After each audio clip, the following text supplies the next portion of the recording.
The Justice Department has issued grand jury subpoenas to multiple government officials in Minnesota, including Minneapolis Mayor Jacob Frey and Minnesota Governor Tim Walz, expanding the agency's probe alleging that Minnesota officials conspired to impede law enforcement amid the Trump administration's immigration crackdown. Minnesota Attorney General Keith Ellison and St. Paul Mayor Cowley Herr have also been subpoenaed. Frey's subpoena requires him to appear in U.S. District Court in Minneapolis on February 3rd. The mayor accused the federal government of weaponizing its power to intimidate local leaders. Walz's office confirmed he received a subpoena, with the governor calling the investigation a partisan distraction. This Justice Department investigation, sparked by calls for accountability in the face of violence, chaos, and the killing of Renee Good, does not seek justice. The state of Minnesota will not be drawn into political theater, Walz said in the statement. Tensions continued over the weekend in Minneapolis as protesters clashed in the streets with law enforcement, following the second shooting there in about a week involving a federal officer. The Department of Homeland Security said that on Wednesday, a federal law enforcement officer shot a person who they say had fled a traffic stop and then, along with two other people, began attacking the officer.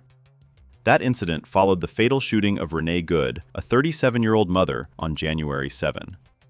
DHS officials said Good was allegedly attempting to run over law enforcement officers when an ICE officer fatally shot her, a claim that local officials have disputed.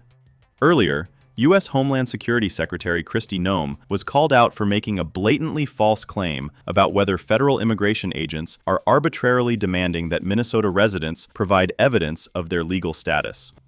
Secretary, what's it going to take to end the violence in Minnesota? It'll take law and order and leadership there that partners with us that we haven't seen yet.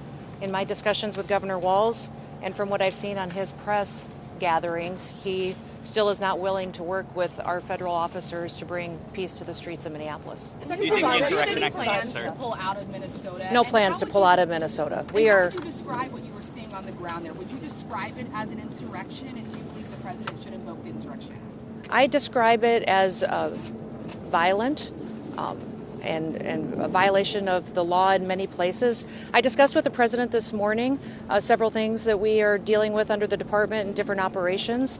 We did discuss the Insurrection Act. He certainly has the constitutional authority to utilize that. My hope is that this leadership team in Minnesota will start to work with us to get criminals off the streets. Remember, we are there in surged operations because of the largest fraud scheme in American history. We had people stealing from taxpayers, stealing funds away from the most vulnerable individuals in this country, people who needed mental health services, developmental services, autism, daycare. Instead, individuals came in, much from the Somalian community, and stole dollars from those people who needed it and put it in their own pockets and enriched themselves. Did it right under Governor Walz's nose, and we believe that he didn't just know about it, that he may be complicit in it as well. Secretary, no. Do you believe there are any cases in Minnesota where the ICE agents have gone too far? Our ICE agents are following the law and running their operations according to training. Last night what we saw was 3 individuals weaponize shovels and brooms and attack an ICE officer that had to defend himself. So we're hopeful that we don't see that again, that these protesters and violent rioters will be held accountable for the actions that they're taking and that our officers can do their work safely. Secretary, no. Secretary, no. Officer that you were mentioning, can you give us an update on that ICE officer's condition after he was hit with the shovel? And you know, he was... We're seeing those cars looted in Minnesota. Can you provide an update on what the agency is going to do about that and concern with the documents that were taken by those? Well, I believe that those vehicles were FBI vehicles, not our Department of Homeland Security vehicles. So I'm not certain what documents were in there that those criminals may have taken and seen. But I would say that our agent is beat up, he's bruised, he's injured, he's getting treatment, and we're thankful that he made it out alive. Secretary Noem, Secretary Noem, Yes. Secretary Noem, are you okay with federal agents and officers violating people's Fourth Amendment rights by asking for papers without reasonable suspicion? Every single action that our ICE officers take is according to the law and following protocols that we have used for years, that this administration has used, that the previous administration used. They are doing everything correctly, and over again in litigation in the courts, we've proven that they've done the right thing. Why is it within their right to do that? Why is it within their right to ask for papers without reasonable suspicion? With the president, I think it's you say you important. discussed the Insurrection Act with the president. Did you recommend that? No, we just discussed it, that it was one of the options that he had constitutionally, and we talked about the fact that we're going to continue our operations in Minneapolis and have the resources that we need to get the job done. Can you politely invoke it? Yes. How many tankers are Coast Guard tracking that are loose, and are any of them out of the Caribbean that you're tracking worldwide? I can't speak to the specifics of the operation, although we are watching the entire shadow fleet and how they're moving. I'm very proud of our Coast Guard, how they've partnered with the Department of War to do unprecedented actions in bringing these flags under jurisdiction that often, or these ships under jurisdiction that in many instances aren't flagged or they're affiliated with a country moving this unauthorized oil to avoid our sanction policy. Did the president say what Yes. What's that? When like the video that was posted this morning, do you watch any of those operations? Absolutely, I do. Share them with the Absolutely, I do. president today? Yes, absolutely, we do. We haven't slept a lot lately between the Coast Guard operations, what they're doing in partnership with the Department of War in dealing with the shadow fleet, what we're also doing as far as operations with law enforcement across the country. The Department of Homeland Security is very busy. Can you respond to Yes. that, Madam Secretary? Perhaps to follow up, why are we seeing Americans being asked on the street to provide proof of citizenship in Minnesota? Is that targeted enforcement? And are you advising Americans to carry proof of citizenship? In every situation, we're doing targeted enforcement. If we are on a target and doing an operation, there may be individuals surrounding that criminal that we may be asking who they are and why they're there and having them validate their identity. That's what we've always done, in asking people who they are so that we know who's in those surroundings. And if they are breaking our federal laws, we will detain them as well until we run that processing. Is there concern that Yes. say what the final straw? I'm going to go right here. Do you think that there needs to be an Insurrection Act invoked? Oh, I think that the president has that opportunity in the future.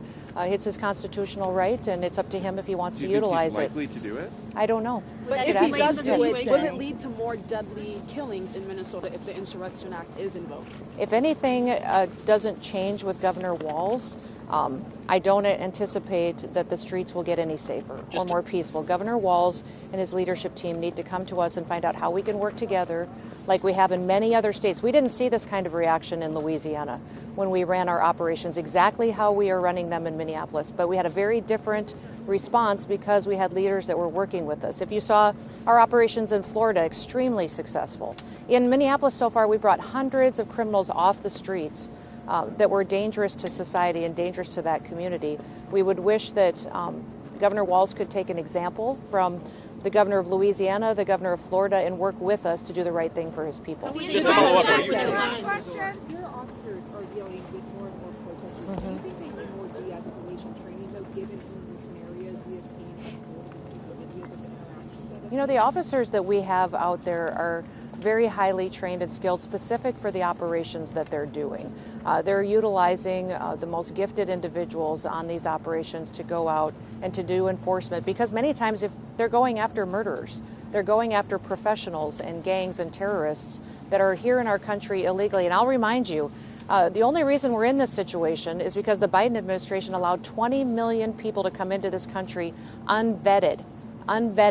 My every day is spent thinking about the known terrorists that are in this country that I just haven't found yet. The suspected terrorists, the criminals, the murderers, the pedophiles that are out there on the streets that we need to find and get off the streets because Joe Biden opened up our borders and allowed that invasion to happen. If you can imagine the kind of dysfunctional criminal gangs and organizations that use that open border as an opportunity to infiltrate America, it's overwhelming at times, and that's why President Trump is so strong at taking action and making sure he's in every single state following through on his commitments to every single citizen.